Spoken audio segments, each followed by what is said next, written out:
Tengan todos ustedes muy buenas tardes, bienvenidos a 4G, periodismo de última generación, programa número 15 del ciclo de DK. Vamos a hablar del paro de ayer.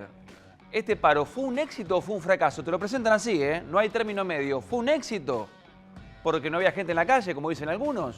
¿O fue un fracaso porque la gente no fue a trabajar porque no tenía transporte? Eso es lo que dicen, si no, hubieran ido todos.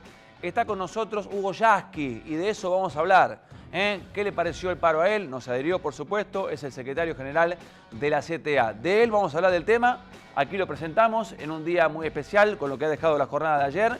Y vamos a hablar del futuro. ¿Qué le conviene a los trabajadores? ¿Que gane Scioli? ¿Que gane Macri? ¿Que gane Massa? De esto y mucho más aquí en 4G.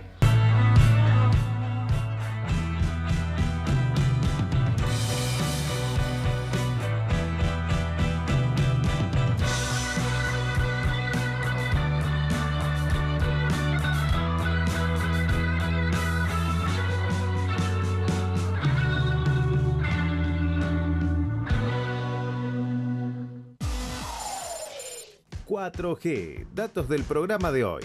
Entrevista con Hugo Yasky, secretario general de la CTA, uno de los dirigentes sindicales más importantes del país, que se opuso al paro de ayer. Hablaremos del balance de la medida de fuerza, los reclamos gremiales como el impuesto a las ganancias y qué puede pasar con los trabajadores según quién gane este año. Además, las claves de la economía de hoy, con Carlos Burgueño. ¿Es cierto que el gobierno va a propiciar un shock de consumo para ganar votos? ¿El dólar va a seguir estable? ¿Qué va a pasar con la inflación? 4G, periodismo de última generación. Hugo, ¿cómo le va? Bienvenido, ¿cómo anda? Buenas tardes. Bien, buenas tardes y gracias por la invitación. No, gracias por estar con nosotros. ¿Cómo califica el paro de ayer? Y me la dejaste fácil con la introducción. ¿Fracaso o éxito? Un éxito y un fracaso. ¿Los dos? Claro, porque si uno lo mide Sí. desde el objetivo que se proponían los dirigentes sindicales que lo convocaron, fue un éxito. Hubo un torniquete que funcionó perfectamente, no hubo transportes, impidió que muchos trabajadores llegaran a sus puestos de trabajo. Medido desde ahí, un éxito. Sí. Medido desde la adhesión que genera ese paro, desde la sintonía entre los trabajadores y los dirigentes, en coincidencia con objetivos, fracaso. Fracaso total. Creo que no hubo ningún paro que haya despertado tanta repulsa, tanto rechazo de los trabajadores como este último. Porque está claro que están convocando en una especie de especulación contrarreloj por el reposicionamiento electoral. ¿Fue un paro político? Todos los paros generales son políticos. Así, un paro de los bancarios, como fue el del último, pulseando con la patronal, no es un paro político, porque tiene un objetivo concreto. Levantar el índice de la paritaria, que lo lograron. Correcto. Ahora, cuando vos haces un paro nacional y hablas de la inflación, hablas del tema de la inseguridad, del narcotráfico, de los jubilados, el impuesto a las ganancias, y encima te sacás la foto con Macri, como se sacó el Momo Venegas, y con Sergio Massa antes los demás, evidentemente es un paro político, sí. El problema no es que sea político, el problema es político atrás de quién. Y como este es un paro atrás de los sectores de la derecha que quieren que en el país vuelvan los ajustes y las políticas ortodoxas, va en contra de los intereses de los trabajadores. Y los trabajadores, de manera muy clara, yo por ejemplo ayer estuve todo el día con las radios, desde la mañana hasta la noche, contestando notas, y uno cuando espera escucha las opiniones de los que llamaban. Los oyentes. Los oyentes, de distintas emisoras, es decir, emisoras cercanas al oficialismo, pro gobierno y emisora opositora. Sí. En ninguna escuché ninguno que dijera que bueno el paro. Estamos de acuerdo, esto nos resuelve algún tema. Todo el mundo en contra. ¿No beneficia en nada a los trabajadores el paro de ayer? En nada. En nada. En nada. La verdad que... Usted dice que si había transporte, por ejemplo, y no existiese el piquete, que hubo varios piquetes, la gente iba a trabajar. Totalmente, sí. Sí, hubiese sido una convocatoria absolutamente deslucida, como fueron las anteriores, cuando no tenían el soporte del paro de colectivos. Recordemos cómo fueron las anteriores convocatorias, cuando la UTA no adhirió, cuando los trenes funcionaron y fueron convocatorias deslucidas. Ya se hablaba del crepúsculo, del ocaso de algunos dirigentes sindicales. Bueno, esto hubiese sido lo mismo. Es más, si recordamos cómo se gestó el paro, surgió primero como un paro de transporte. Sí. Y después las centrales sindicales sacaron la cuenta de que el paro de transporte garantizaba que el conjunto no pudiera ir a trabajar y entonces se sumaron Se adhirieron a ellos. Recién habló del Momo Venegas, que se sacó una foto con Macri. Sí. ¿Usted no se sacaría con Mauricio? No, ¿Por y qué? mucho menos, o sea, porque Macri representa el intento de volver a poner a la Argentina en sintonía con el Fondo Monetario Internacional, lo dice claramente. Macri ha dicho, el tema de los fondos buitres se resuelve rápidamente, hay que sentarse con Griesa y preguntarle cuánto hay que pagar. Si esa es la solución para el tema de los fondos buitres, los trabajadores, los que dependemos de la inversión estatal, estamos liquidados. Usted dice que Macri es la derecha, que vemos a los 90, que es más o menos lo que dicen habitualmente los hombres del oficialismo. Sí, yo creo que esa es la realidad. Objetivamente, ¿Y por qué lo apoyan tanto los gremialistas? Estamos en un país polarizado, donde está claro que la tercera vía se diluye, que podría haber sido la de Massa. Entonces la polarización es muy clara, acá nadie se chupa el dedo. Por eso los trabajadores cada vez desconfían más de los dirigentes que se ponen atrás de Macri. Porque dicen, ¿cómo? A mí me hablan de peronismo. A mí me hablan de Perón y Evita en el sindicato. Y resulta que el candidato nuestro es Macri. Macri no es peronista. Y bueno. Porque él dice que sí, ¿eh? No, bueno. Si Macri es peronista, yo soy, qué sé yo, la monja Peloni con zapatilla de baile. O sea, no cree que sea peronista Macri. No, bueno, no es que no crea. Si siquiera tuviera la duda, tendría que reconocer públicamente que soy un tarado. Es decir, que no tengo ni derecho a hablar en nombre de mí mismo. O sea que para los trabajadores que los representan a usted, tiene que ganar Scioli. Yo creo que la continuidad del proyecto tendría que ser o con Scioli o con Randazzo, con la condición, y eso es muy importante, de que Cristina Kirchner siga teniendo un papel preponderante como jefa de un movimiento que es el que se generó en estos años. ¿Con Randazzo dónde? ¿En Gobernación? ¿Dice No, usted? no. ¿En la provincia? No, porque faltan las PASO, qué sé yo. Puede ser Scioli, puede ser Randazzo, cualquiera de los dos que fuere. Son sus candidatos. El candidato mío es el proyecto. Ajá, ok.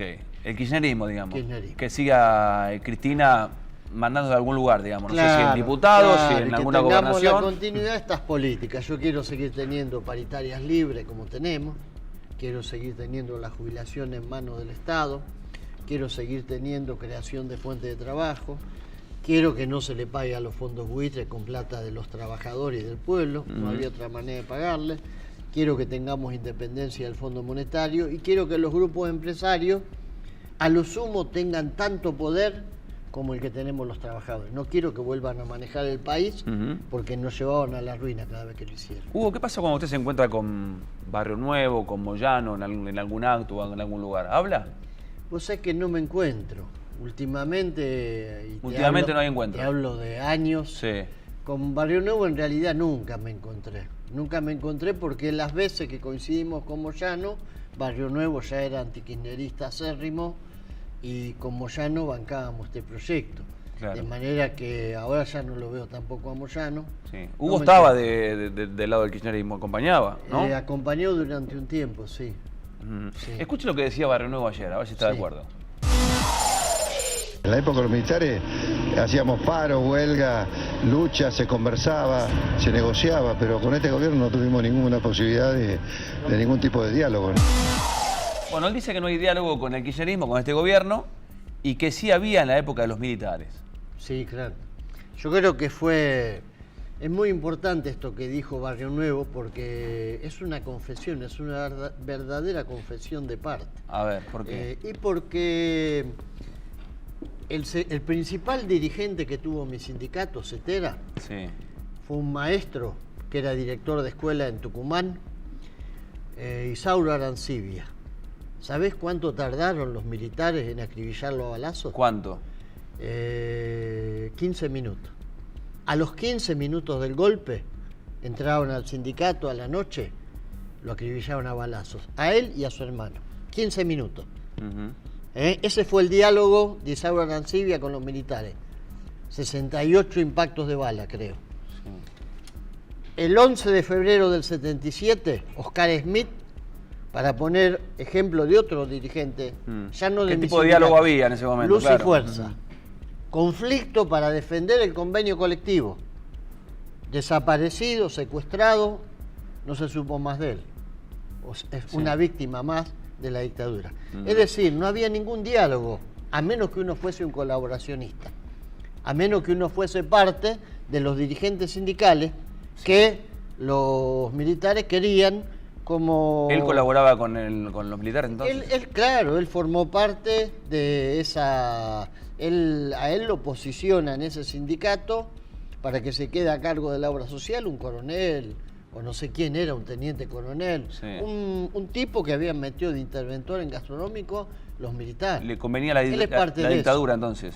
Entonces, acá está claro, de los 30.000 desaparecidos, la mayoría eran laburantes, delegados de fábrica, comisión interna. Ujú. Entonces, ¿de qué hablamos?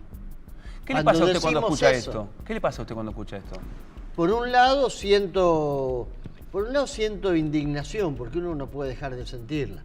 Que se diga, bueno, con los militares hablábamos más que con esto, bueno, ya me parece un horror eso. Ujú. Pero por otro lado, digo, bienvenido sea que se le empiece a poner palabras a hechos que están tapados y oscuros como parte de un pasado muy lejano y que en realidad no es tan lejano. Porque todos estos personajes estaban vivos en aquella época, como lo estaba yo, que todavía no era dirigente sindical, pero todos estos estaban vivos. Y los que murieron fueron acribillados a balazos, no es que se murieron de muerte natural. Hugo, hace un rato hablamos de Moyano nosotros, ¿no? Que es un gremialista muy importante, que estaba en los actos de Cristina, de Néstor en su momento, y de repente se peleó, discutió y hoy es un gran opositor. ¿Por qué cree que cambió? ¿Qué pasó?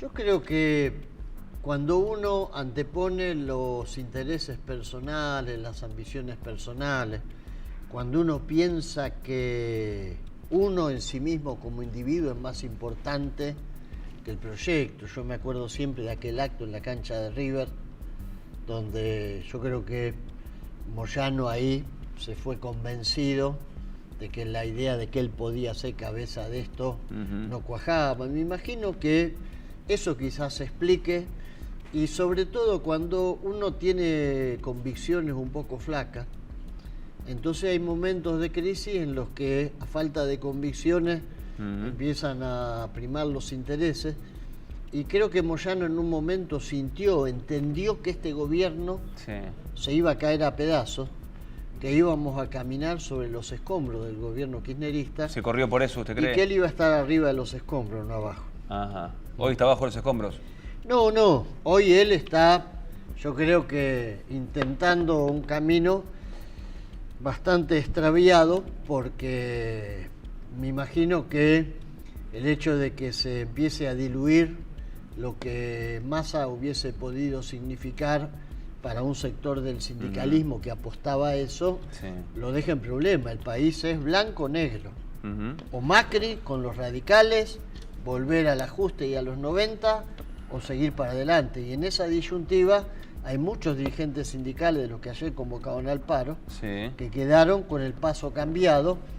Es muy difícil volver al sindicato y decirle a los obreros, a los trabajadores a los cuales uno siempre le habló de peronismo, muchachos, hay que ir atrás de Macri. Es muy difícil. Es muy difícil. Muy difícil. Yo le voy a decir eso. algo lo que me pasa a mí como periodista y como ciudadano en este país, ¿no? Estoy en mi casa y de repente pongo un canal, dice el paro un éxito. Pongo el otro canal, el paro un fracaso. También lo veo y lo escucho a usted de la CTA, dice la verdad, el gobierno, hay que apoyar, qué sé yo, estamos bien. Escucho a Micheli y dice, también de la CTA, todo lo contrario. No, eso no tiene... ¿Qué CTA es la de Micheli? No, por eso yo creo que todo dirigente sindical tiene un límite. Uno puede decir un límite desde el punto de vista de la razón, pero sobre todo un límite desde el punto de vista de los principios. Yo no me siento ni medio minuto con Barrio Nuevo. A nada. No me siento con Barrio Nuevo.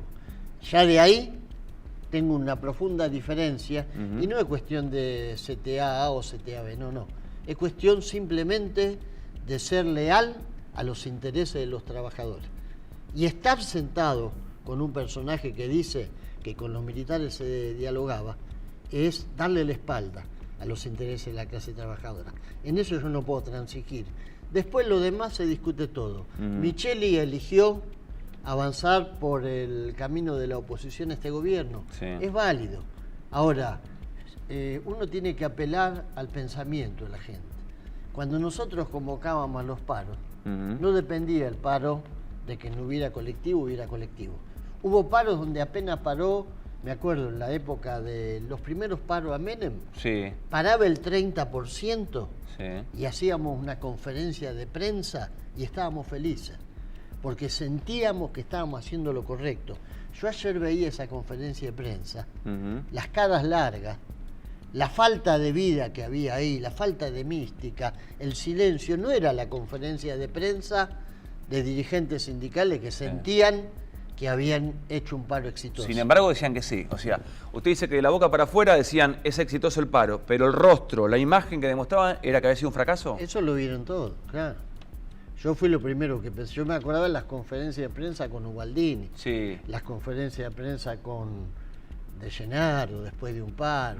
Eran una fiesta. Y capaz que paraba el 30% o el 40%, pero era una fiesta porque decíamos, vamos en el sentido correcto. Yo creo que estos dirigentes sindicales saben que perdieron el rumbo y saben que atrás de Macri lo que vamos a lograr es empeorar las condiciones de vida de los que hoy están mal y cerrarle el paso a los que estuvieron progresando. Hugo, ¿qué sería un buen aumento para los trabajadores este año 2015? Y yo creo que los que se obtuvieron son buenos aumentos.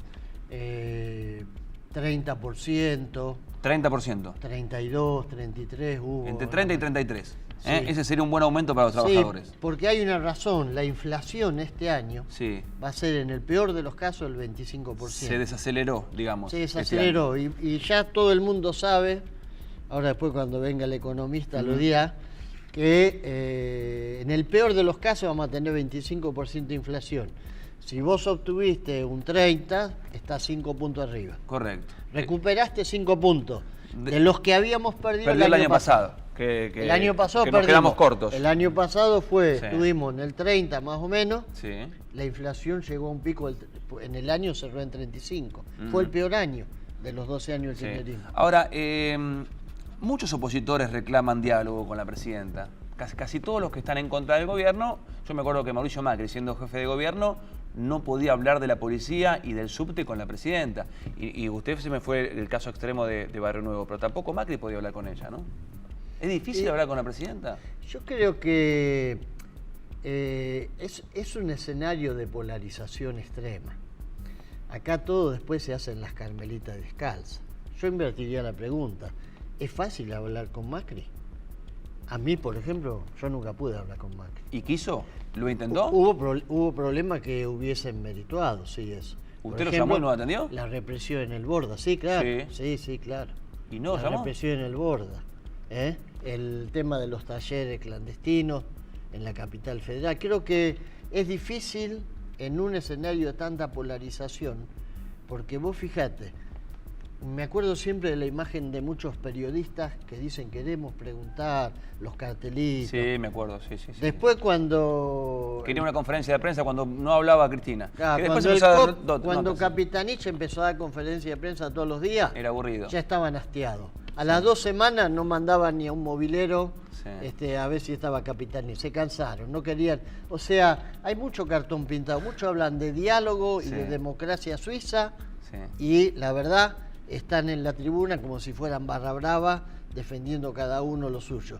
Yo creo que para que esto pueda cambiar, evidentemente hay que poner voluntad de todas las partes, no es solamente de uno. Bueno, me habló de Momo Venegas, me habló hace un ratito de Barrio Nuevo. Escuche a Hugo Moyano lo que decía ayer, a ver.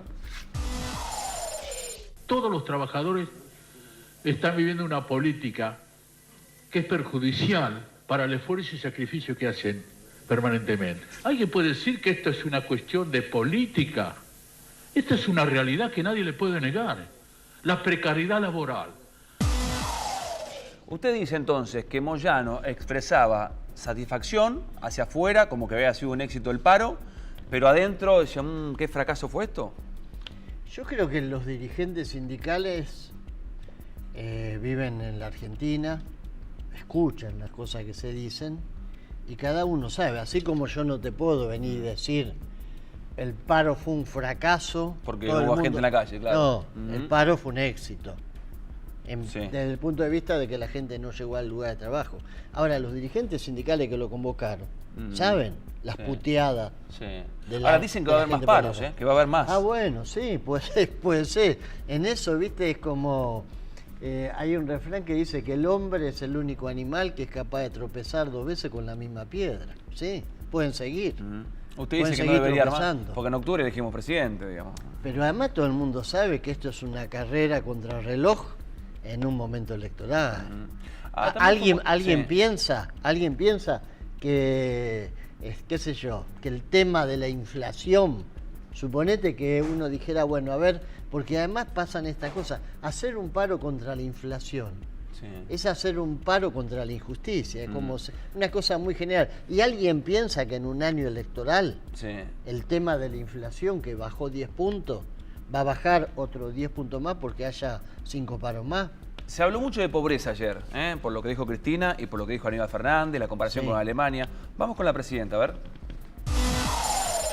La pobreza superaba el 54% de la población y la indigencia superaba el 27%. Es una combinación de políticas muy fuertes, muy activas, que nos han permitido hoy tener un índice de pobreza por debajo del 5% y también de indigencia del 1,27%, si mal no recuerdo. Debajo del 5%, ¿está de acuerdo con esta cifra? No, yo creo que a la presidenta le pasaron un dato y confundieron el dato que le pasaron. Yo creo que el 5% es la indigencia. Correcto. Es probable que, como la FAO utilizan, porque una cosa, ayer no me acuerdo quién lo decía. Fernández a la mañana tempranito. Una cosa es pobreza, otra cosa es indigencia. Pobreza es no tener cloaca, pobreza es no tener gas o luz, o luz eléctrica, pobreza es no tener vivienda. Vos podés tener un tipo que no tenga todo esto y que eventualmente haya conseguido un trabajo que gana 15.000 pesos durante un año, y esa persona en la estadística no va a aparecer como pobre, pero es un tipo que vive en la pobreza, o la inversa. Por eso, indigencia, 5 puntos, es más o menos lo que existe. Es el que no tiene ni para comer. 5% de indigentes, 5% no de pobres. ¿Cómo la vamos a recordar a la presidenta que se está yendo ya? Yo creo que como una mujer con mucho temple, que fue capaz de no aflojar ante los fondos buitres. Creo que cuando hayan pasado 50 años, 100 quizás de esta historia, quede lo de los fondos buitres, quede lo del juicio a los genocidas, como algo que caracterizó a esta mujer y a este periodo. Ahí sumando a Néstor, por supuesto, ¿no? Por supuesto, Néstor. Muchos dicen que si no hubiera habido reelección, hasta los opositores que se sentaron aquí, dijeron que si no hubiera sido reelecta Cristina, se iba con una imagen altamente positiva. Se va a ir con una imagen altamente positiva y la oposición sabe otra cosa, que no lo diga. ¿Qué? Que si hubiese habido otra reelección, ¿ganaba también? Cristina ganaba caminando. Y cualquier encuesta que hagan, que lo crucen a Macri, a Sanz, ellos saben por qué, entre otras cosas, se tenía que agarrar de la cláusula de la no reelección. Cristina ganaba y no por una... Esto demuestra la sabiduría del pueblo, porque el pueblo no come vidrio. Estamos en una crisis muy grande en el mundo. Brasil está viviendo unos sacudones de crisis terribles. Y la Argentina, apostando al consumo, que es el tema que ustedes van a tocar después, está todavía zafando de caer en recesión. Y esto porque hay una mujer que bancó a un ministro de Economía por el que mucha gente en este país era muy criticado, no daba 20 centavos. Muy cuestionado, sí. ¿Se va Cristina? ¿El kirchnerismo sigue? El kirchnerismo sigue. Sí, hay algunos que piensan que es un grumo, que si lo revuelven bien va a desaparecer. Yo creo que no. ¿Me aguardo un segundito? ¿Cómo no? Auspicio. 4G, es coproducido por FOTBA, Federación Odontológica de la Provincia de Buenos Aires. Hugo, ¿lo pasó bien? Muy bien. Se nos fue el programa, rápido. Gracias. Qué bien estuvo, ¿eh? Lo espero la próxima, ¿ok? Cuando quiera. Buenas tardes para todos. Chau.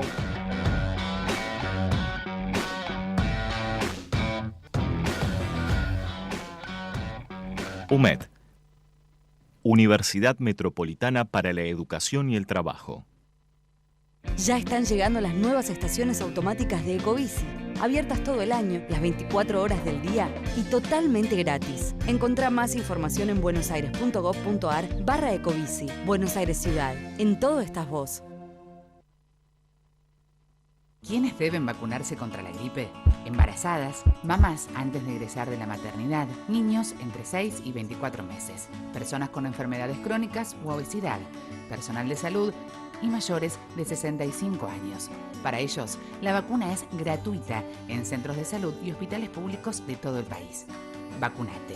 Es bueno para vos. Es bueno para todos. 0800-222-1002.